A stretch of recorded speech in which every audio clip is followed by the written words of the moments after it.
Welcome back to Babes in Bookland, your women's memoir podcast. I'm your host, Alex Franca, and today author Deborah J. Cohan joins us to discuss her memoir, Welcome to Wherever We Are, a memoir of family, caregiving, and redemption. Today's conversation is extremely layered. What do you do when the person who shaped you also wounded you? Deborah's memoir dives into emotional and psychological abuse, loyalty, caregiving guilt, and the radical act of embracing ambivalence. Our conversation is intimate, it's thoughtful, it might make you rethink what forgiveness even means.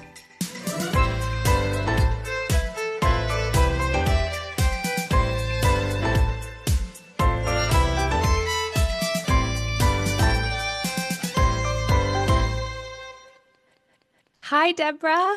Hi, it's so great to be here, Alex. I'm just so excited to have you on the podcast because honestly, Deborah, your memoir was so compelling to me. I am in awe of what you were capable of to see and to hold on to the duality of who your father was. Hold on to the love. I think a lot of us can resonate with your experience. Maybe not necessarily the abuse, though I think unfortunately a lot of people can. But this idea that our parents are people too, with faults, big faults. And ultimately, it is up to us to decide how and if we want to keep them in our lives. You chose to be there for your father until the end. And I appreciated your perspective, even as I wonder if I would have done the same. Lots of complicated topics come up in the book, so it's fun to unpack it with someone who is really thoughtful about it and taking it seriously and just sort of getting it. Oh, yeah. Okay, before we really dig in, I want to share this quote because I think it just really encapsulates your memoir to kind of introduce it to people before we get into it. You write, "Life forces us to sit with juxtaposition, abuse and love, fear and hope, memory and blank space, joy and grief, connection and disconnection. This book is an attempt to make sense of these family fault lines, primarily through the prism of my relationship with my father, an extraordinarily complicated man." Okay, so your memoir came out in 2020. What's the response been like in the past 6 years? Anything that you're like, oh, I wish I wouldn't have said that? Do you teach it in your class? You are a sociology professor, so your students read it. That must be a wild experience. It really is. It really, really is. There's a lot to say about that, actually. Yeah, it's so weird. When you say 6 years, it's hard to believe that it's like my little baby is in kindergarten or something, Yeah, that it's really true. bizarre. And you can see in this room, I've got the poster of that book and then my new book that just came out in July, which is not a memoir, but there's definitely a lot of personal stories in it about prepping for college. So it's interesting. There's a lot of ways in which this book, I mean, it's kind of evergreen, right? People could read it really at any time. The topic is one that sadly, in a way, it continues to resonate with people and it will continue to just, given demographic shifts and so many people involved in caregiving and so many people involved in complicated family dynamics. It's not a how-to book, but people still seem to take away some lessons or some thoughts that Sure. help them kind of manage their own situation, which is what I hoped to do. My regret has nothing to do with the writing of it. In fact, there's really nothing in it. It's freeing to be able to say this, that there's nothing where I'm like, oh my God, I wish I had never said that. Or, oh my gosh, I wish I had never put this out there. Or, oh, I really wish I had said this. I don't feel that way. Mhm. My regret is that it's hard to write books. It's hard to get them published and find a good publisher. And then it's hard to, promote our work. Try doing that for your first book in a pandemic. And Yeah. that was my situation. So this like dream of becoming, an author of a book, which was something I really wanted to do. I had published before, but I really wanted this book. This book is like it is truly like a passion project for me. And Yeah. it's really like a heartfelt kind of a project. And it was really rough going. Sort of funny. It came out on Valentine's Day in 2020, which was so fitting because I love Valentine's Day. And my dad and I actually always had a connection with Valentine's Day. He was just always very sweet about stuff he did for Valentine's Day. And it was so fitting when I found out that was the publication date, since of course I had no say in that date. I didn't know at the time as I was getting ready to launch this, like, oh, in a month, like I'll have a month to do a book tour and Yeah. go around talking to people in different states. And it was so exhilarating. It was just spectacular. And the stories I have from being on that book tour, just a few really incredible moments that really stand out. And then it was just really hard to then go to, okay, now I have to figure out how to do this otherwise. I mean, I had my few moments of almost like a kid, like having a temper tantrum. It was like a Sure. grief tantrum too, because it was just Yeah. like, no, like this is what I want, like, and I didn't really realize at the time. And now, like, here's an example that, like, still years later, I would be on Zooms talking with people, doing podcasts, doing these things. I mean, it's a wonderful outcome of what was really challenging when it began. You kind of were robbed of this experience that you were looking forward to. You got a taste of it, and then it was like, nope, sorry, just kidding, never mind. That was the part that was really, really hard. I was lucky for what I did get, and then that just sort of started some word of mouth. It's just fun to have those conversations about a project that's been in your mind and in your heart for so long, and it's like weighed on you so, so much. Yeah. Coupled with the fact that just that was such an intense year for everyone for so many different reasons, obvious ones and maybe less obvious ones. I totally resonate with this idea of like every time you create art, you're putting a piece of your soul out there. And I think most of us create art because we want to impact the world in a positive way, either say, hey, this is what I was experiencing. Are you experiencing it too? Or ask people a question to sit and reflect on. And you just want to make as many connections as possible. It's not even about this ego thing where it's like, I did this amazing thing and everyone needs to recognize me. It's like, here's this part of my heart and I want to just share it with you and I want to share it with as many people as possible. I think your book will continue to grow in importance and resonate with people because we have an aging population. We have a major disconnect with generations right now where people are really struggling to love one another, even within their same families. And I really think that your book offers not answers, Deborah's way of navigating that encourages us all to ask questions that maybe we reach different conclusions to. Like I said, I don't know if I could have done what you did, Deborah. Just who I am at this point in my life, I don't know. But does your experience make me think? I do keep coming back to your memoir and I just keep thinking about it. I just keep thinking about it, which is, I think, why you wrote it?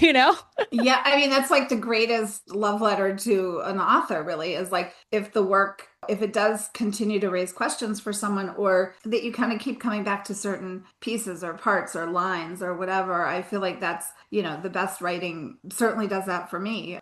I think we write to connect. It seems more crucial than ever now with the state of the world to sort of keep doing that. Yeah.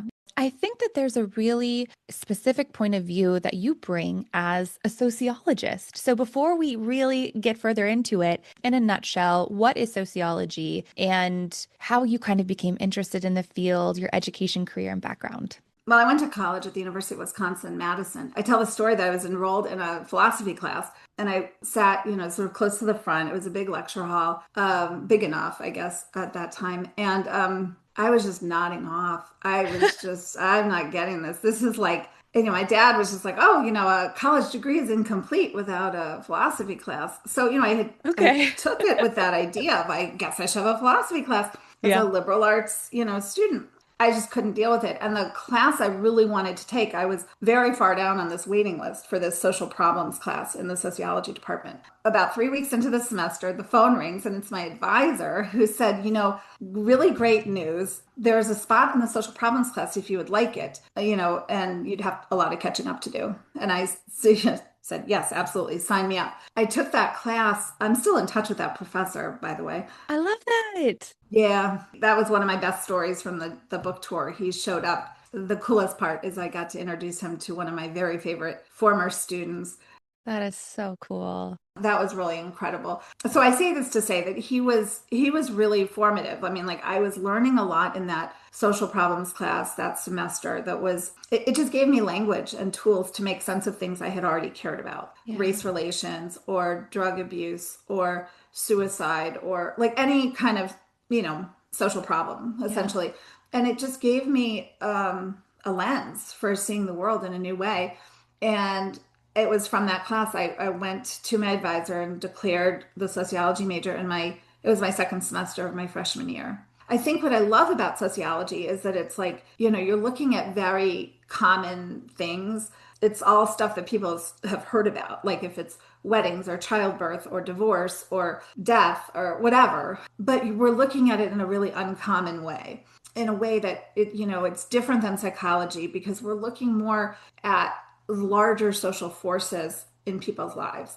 So as well as like the individual's relationship to the larger society. So what I find compelling about sociology is just the look at not just the individual, but the larger structure of the society and the structure of the institutions that we inhabit, like families, for example, religion, the educational systems, mass media, the workplace, the government, Mm. all of these different things are always weighing in and on our lives. And sociology really is a way to make sense of the individual's placement and role in those institutions Mhm. and sort of the impact that the individual can have on or groups of individuals can have on those institutions, and also the role that those institutions have on individuals and groups of individuals. What I try to say to my students is that the institutions socialize us in certain ways as human beings, but then we also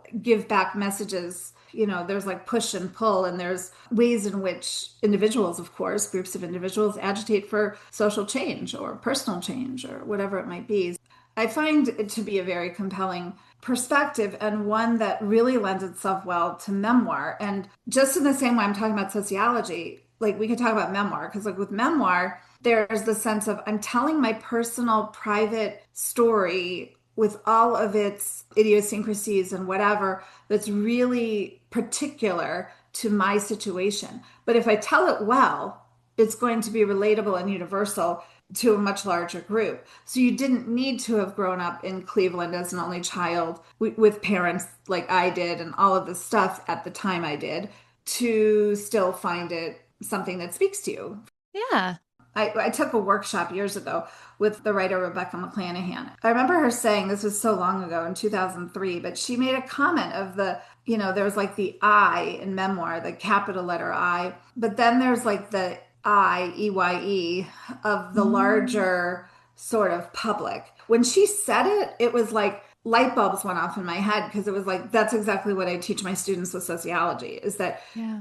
for me, memoir and sociology just go totally hand in hand. And part of the Hmm. reason I assigned the book is because it does touch on a zillion different sociological issues. And the students seem to do better with story. They can ask and talk to me about hopefully anything they want, so that this is a way for them to go a little deeper. Plus, I really work with a student population that, I mean, I don't think any of them have had the experience really of talking with authors and having that sort of time. I mean, because there are so many other issues in it, right? Yeah. The stuff about grief, and there's divorce and later in life marriage and Yeah. demographic shift stuff and friendship and the family violence, obviously, so many different pieces in it. There's a lot that it touches on. It just reminds me that, like, the more exposure people have to the ways that other people live their lives, the more connection that you actually, and like reflection that you actually see of yourself in them. And it helps us get rid of that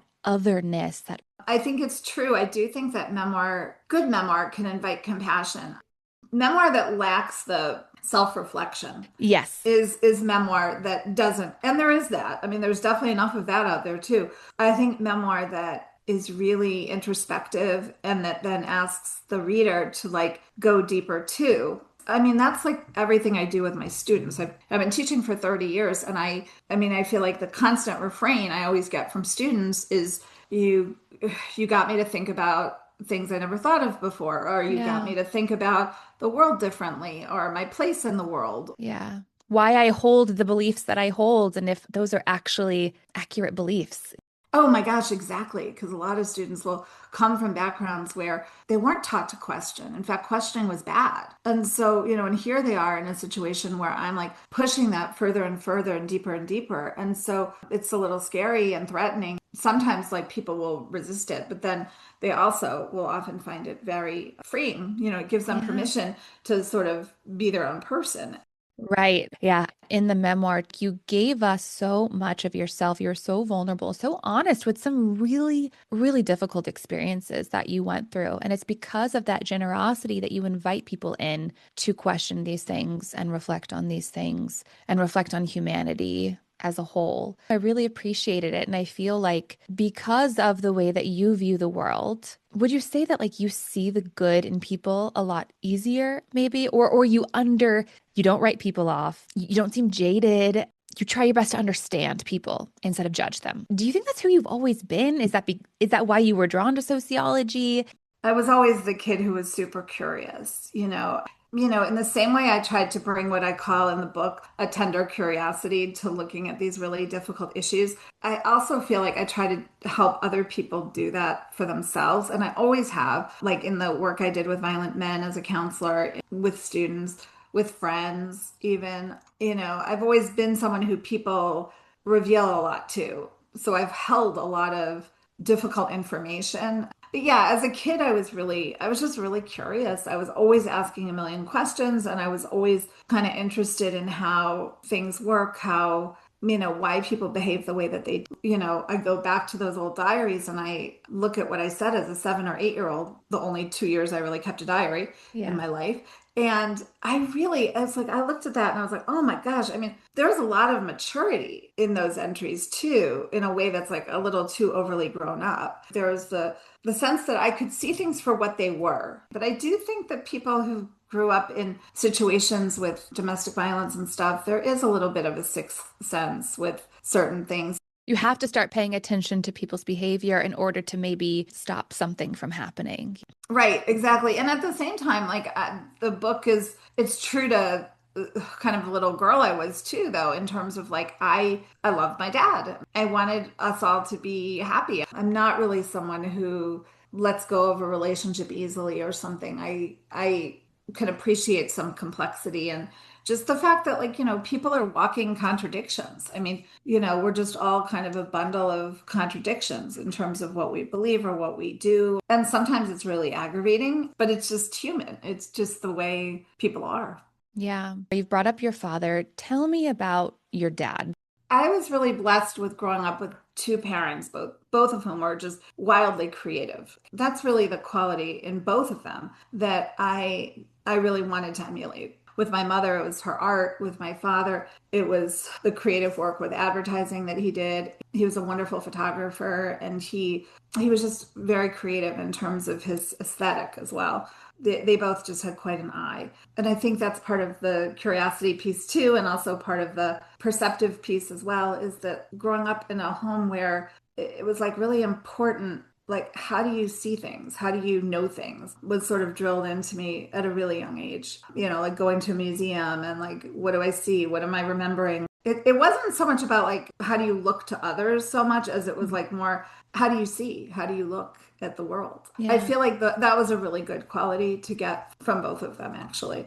Yeah, I mean, I think with my dad, the way I describe it is he was just so adoring and so brilliant and so difficult and so and abusive. And I want to make really clear for listeners that, and part of the goal with the book was that I was really trying to help people understand that abuse is not just physical. It's not just sexual abuse. Those are horrific forms of abuse also. What I was really trying to do was to illuminate all the ways in which there are other kinds of abuse that are extremely damaging, like the emotional abuse, verbal abuse, all the psychological kind of warfare Yeah. and financial control, threats. Threats are huge. That's so abusive. And I mean, right now we are living at a time that all of that seems like it's coming at us in a very global way. Yeah. And I also feel like people have less understanding of all of the ways that psychological abuse manifests.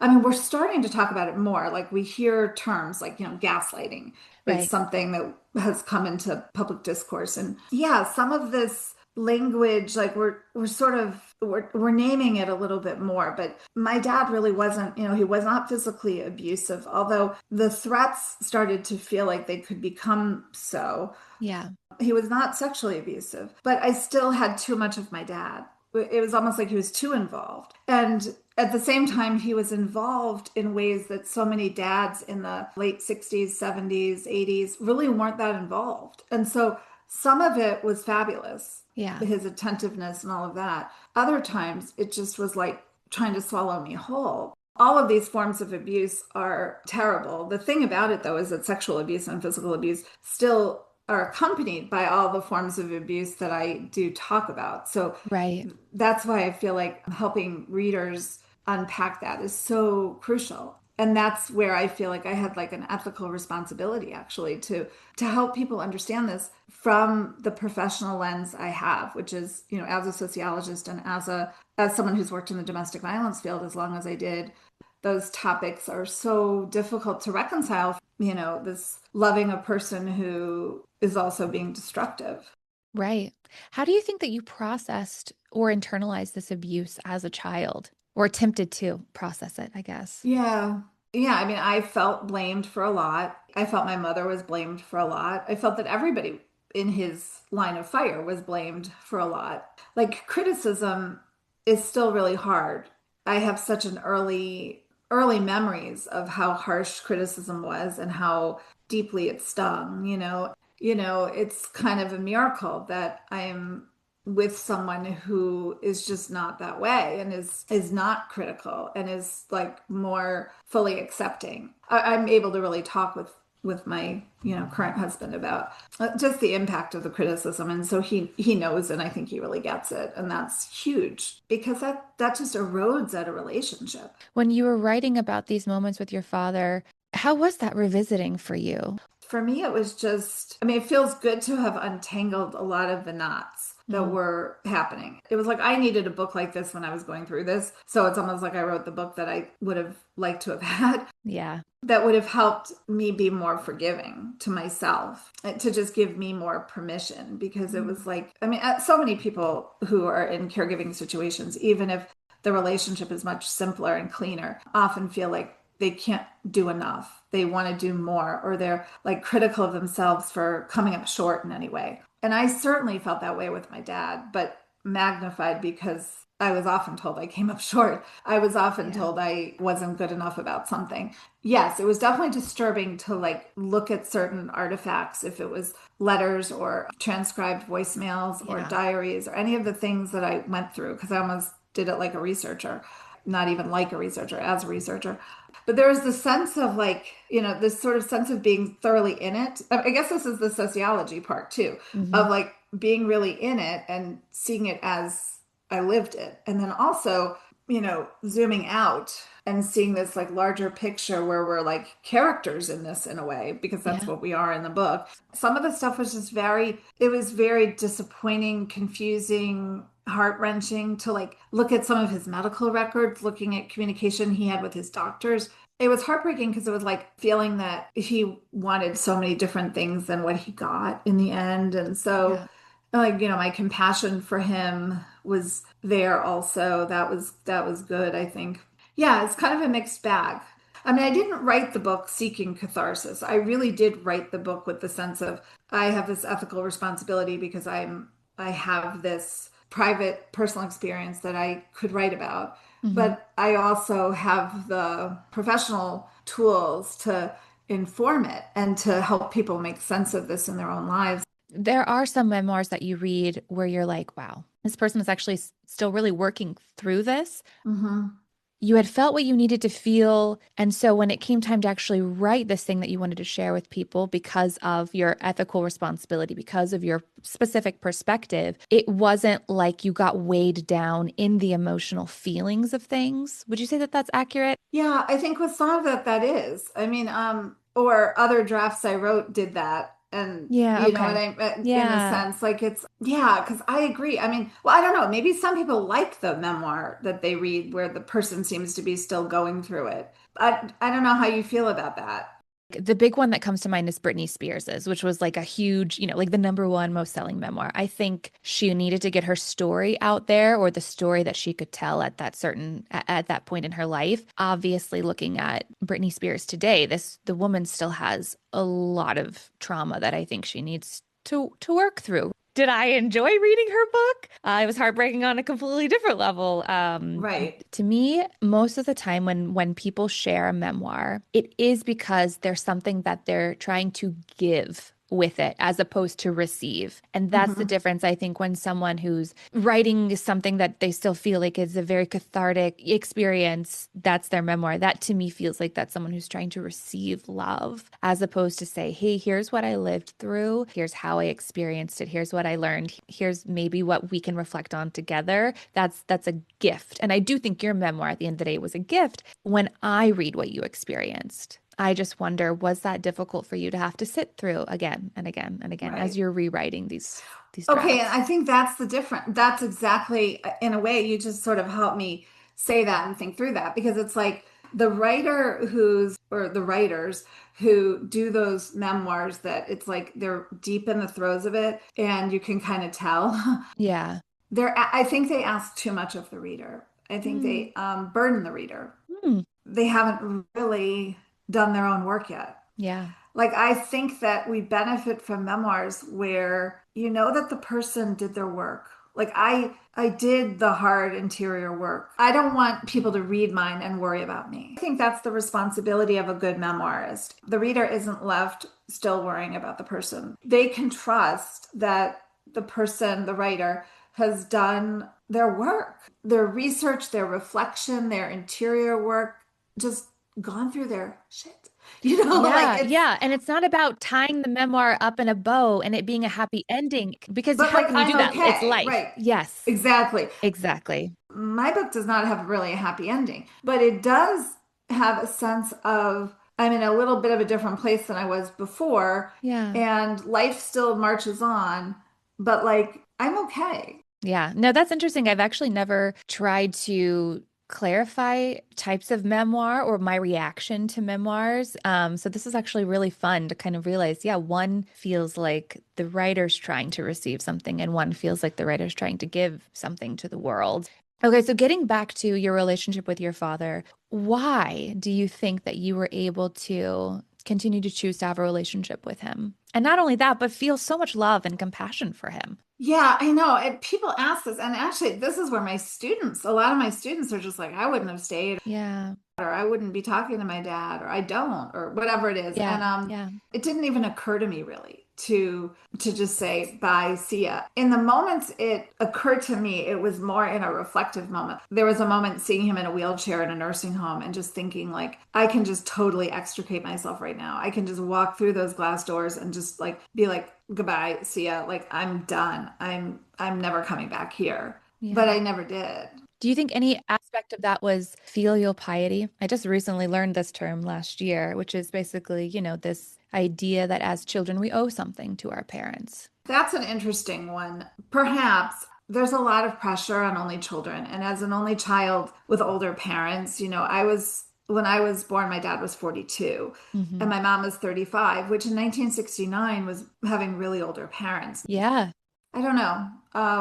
You don't feel it was a sense of duty. It was you wanting to still have that relationship. And when the cards fell, you wanted to take care of him. Yeah, but there Yeah. is more responsibility on only child because Yeah. there's the sense of who else was going to do this. Right. And my parents had divorced. My mom, she wanted the divorce, and they announced this to me right before my 30th birthday. So they were 72 and 64 when they divorced, which is really much later in life. And then my mother remarried, in her 70s, late 70s. This is to say that, like, I mean, there's lots of lives in a life, right? True. And everyone has a different threshold too. You come from such a different place of understanding, I think, because of your curiosity and your educational background. When it comes to people who are in abusive relationships, and you've worked in the domestic violence space, talk to me a little bit about this. I've read other articles and writings where people try their best to explain why someone stays in an abusive relationship, right? It's like that person's not just a monster, or they weren't a monster for a long time and they actually showed you a lot of love. And there's that hope and that desperation that if you are just good enough, that monster will stay away, right? All these Mhm. things.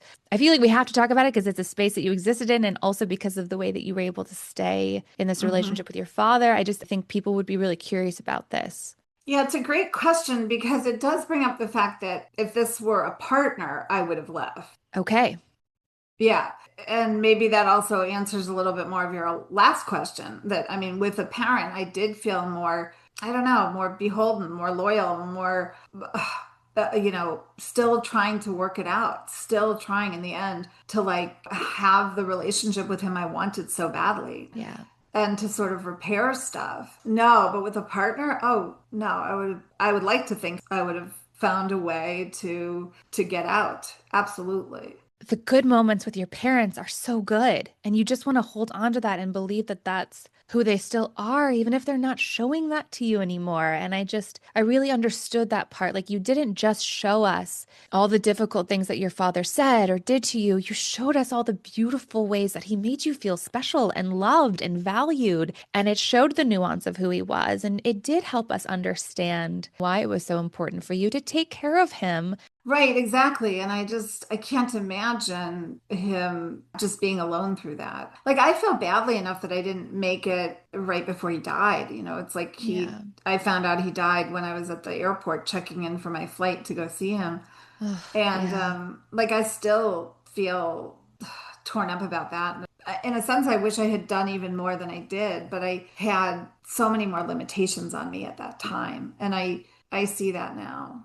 What is the work that you do in the domestic violence space? Are you working with the survivors of domestic assault? Are you working with the assaulters themselves? So when I moved to Boston in 1994, I got connected to the oldest battering intervention program that's in the country called Emerge. It was one of the best jobs I've ever had in my life. I was working as a counselor with violent men, and I was co-facilitating the group with usually a man. And it was a group of guys, like maybe about, could be 10, 15 clients that we would see. It was absolutely formative because I was doing this in my, 20s and 30s and just thinking so much about relationships, intimacy, marriage, caregiving, all these kinds of issues. It was really, it was like quite a living laboratory for thinking about this stuff. And then helping men to really examine their own relationship histories, their own life choices, their own circumstances.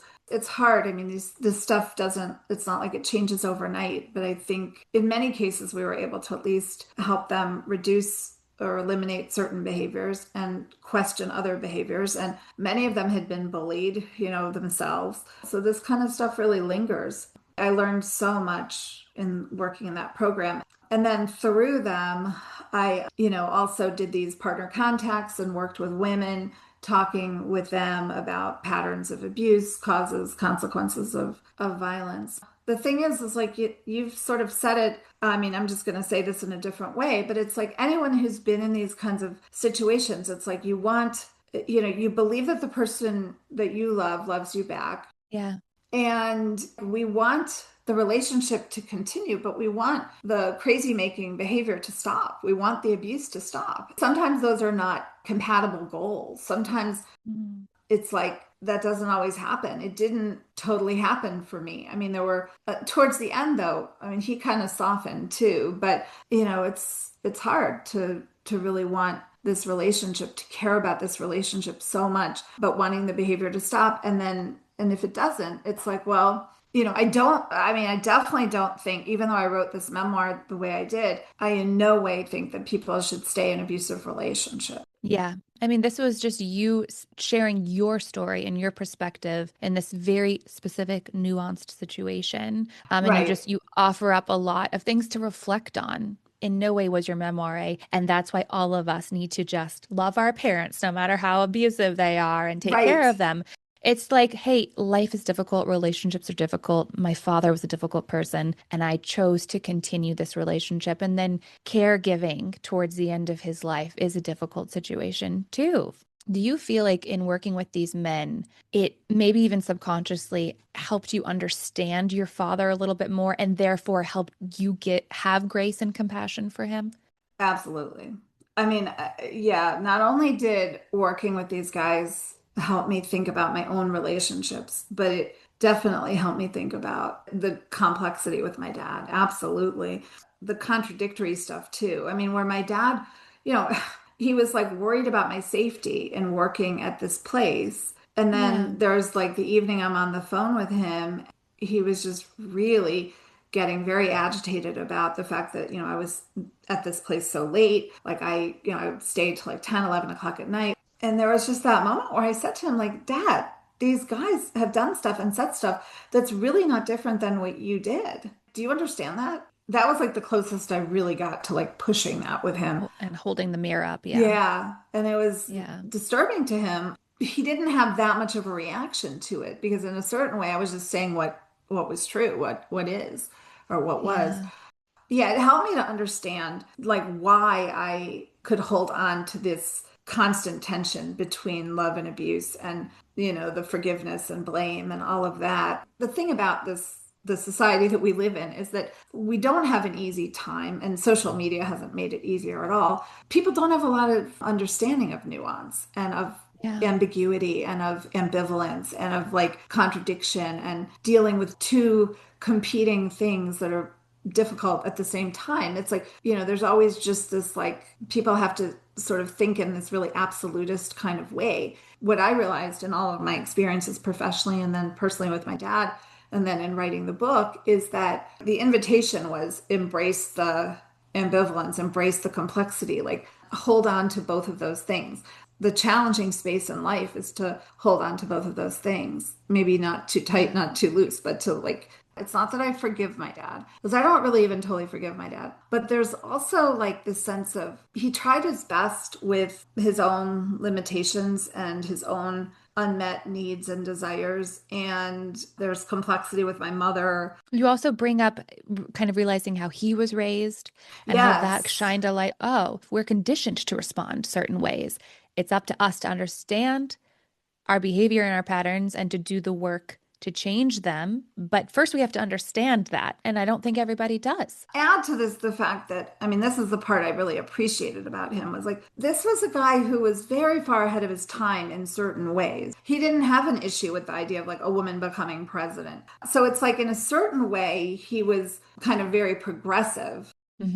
I don't give him a pass. I think that's pretty clear. I don't really give him a pass, but I give a little bit of a sense of, yeah, Dad, I get it. You tried your best, but please also know all the ways in which this deeply affected me Yeah. and sort of marked and changed my life. Yeah. Yeah. And your memoir offers that to the people in your situation too. Like, I see you. This is really complicated. This is really difficult. I see you every day navigating that line. You write this, you say, this story is far more complicated than whether abusers know they abused, regret what they've done, and can change. It's more of a legacy of how we learn love and ultimately what we do with it. And I thought that that was just beautiful. And I feel like it really kind of sums up everything that we've been talking about today. And I do appreciate that you said, like, I don't fully forgive my father. And I always hate that phrase where they're like, forgiveness is for you. And it's like, well, I don't know about that. Like, do we have to forgive to move on? No.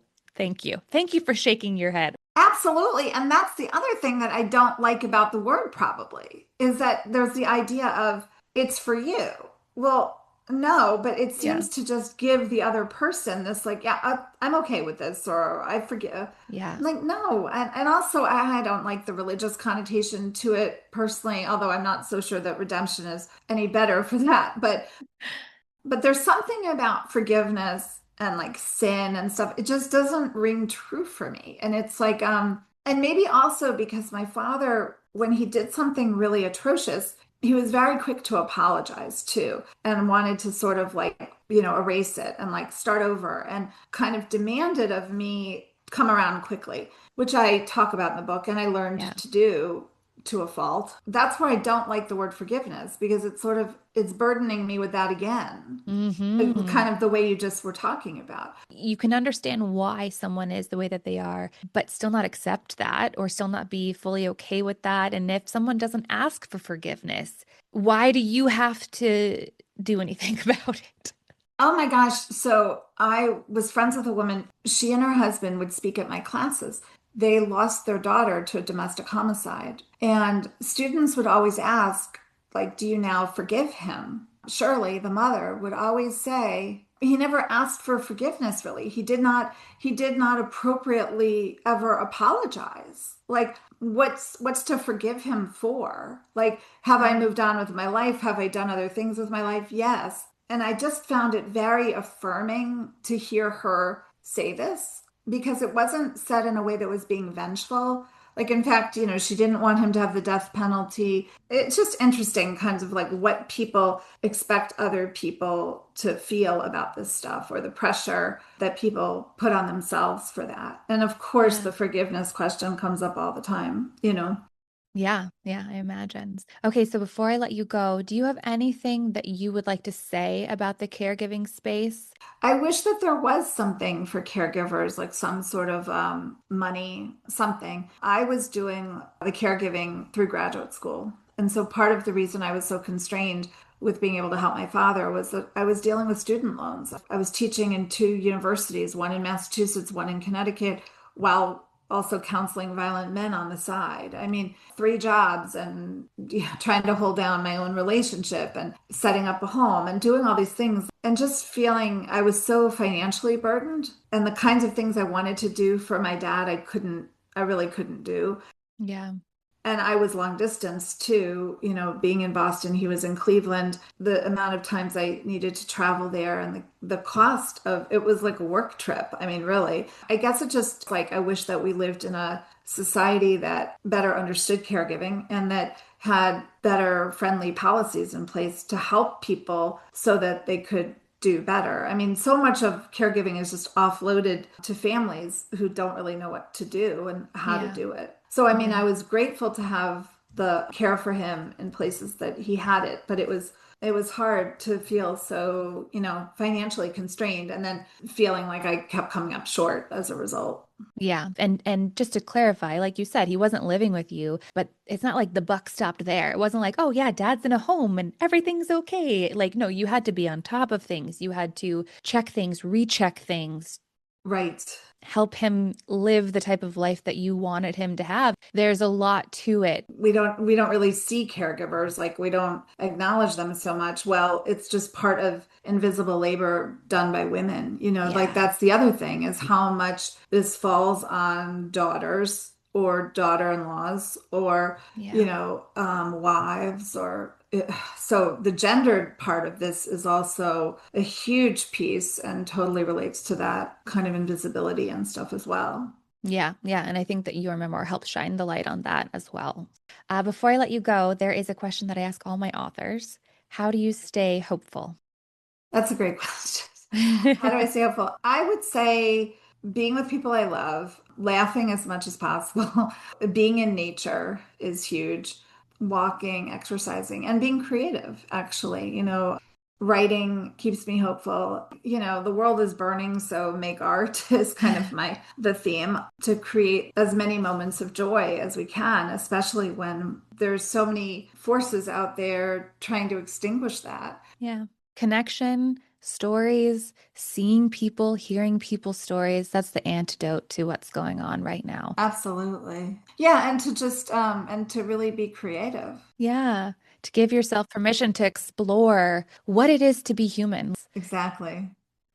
Deborah, thank you so much for such a lovely conversation. Thank you, I Alex. This really is so enjoyed chatting fun. with you. Yeah. Kudos to you for doing this, because seriously, with the absence of, I mean, really a huge absence with book reviews in newspapers and magazines and things like that, I just find it extremely meaningful that there are people like you doing this. And especially like you've sort of specialized with a certain genre and a certain audience. And I like, oh my gosh, thank you. Oh, you're so sweet. Just to put some food for thought out there, I will say that the next memoir I'm working on is related to my mother and art. Okay. Yes, and we didn't even get to your mother today, and that was its own complicated thing. It's a And very complicated part of my story, but it's also really interesting. And the quality of how prolific she was with her art, I think, is what makes me persist with feeling like that is the antidote. That is what one does to stay hopeful and alive and fully engaged in the world. I love that. Well, then we will definitely have you back on. You keep me posted I on will. that journey, and we'll have you then, if not before. Thank you, That'd Deborah. be wonderful. and maybe you'll provide the information anyway, that if listeners are interested and want to find out more about me, to go to deborahjcohan.com. A lot of readers of Welcome to Wherever We Are would probably also connect with the Complete You book that I've just written because of the caregiving component with that, and also the sandwich generation of people who are caring for kids and growing kids and parents. Yep. It's fun to, even though it's hard stuff, it's fun to sort of just talk about this stuff with people, and especially people like you who are just carefully and thoughtfully reading and just genuinely having questions. Thank you. Thank you. And we will link ways to buy both of those books on our Great. show notes. Alex, thank you so much. Take care. Thank you, Deborah, for such great conversation. And thank you for listening. If you liked our conversation today, please rate and review the show and share it with a friend. It would mean so much to me. And if you'd like to further support us, you can subscribe on Apple Podcasts or Patreon for bonus content. And we're even on Substack. All of these are linked in the show notes. Next week, my friend Mackenzie joins me to discuss Demi Moore's 2019 memoir, Inside Out. It's her candid, best-selling reflection on her traumatic childhood, rapid rise to fame, and intense personal struggles. Her memoir details her battles with addiction, tumultuous marriages, including Bruce Willis and Ashton Kutcher, and her journey towards self-acceptance. Until then, take care.